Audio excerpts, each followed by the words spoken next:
بچه‌ها اینو خودم ساختم. با باد و خورشید برق تولید میکنه، یه قسمتش هم تو اون جعبه چوبی ذخیره میشه که شبم برق داشته باشیم. ازم پرسیده بودین چجوری گوشیمو شارژ میکنم. اینم پریز برق. راحت میزنم بهش، شارژ میشه. اینجا هم سرویس بهداشتی ما هست. جنس توالتمون سنگیه، خیلی تمیزه.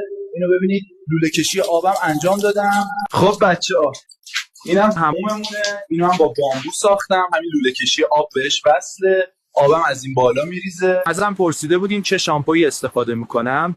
این شامپو نارگیل پاگونده پور و پسران. اینجا قسمت پذیرایی خونمونه. اینم میز ناهارخوری است، خودم ساختمش. چند دقیقه دیگه مامانم ناهار رو حاضر میکنه، باید برم میزو بچینم. خب بچه‌ها، من دیگه باید برم. خیلی دوستتون دارم. مراقب خودتون باشین. تا ولاگ بعدی، خدا نگهدار.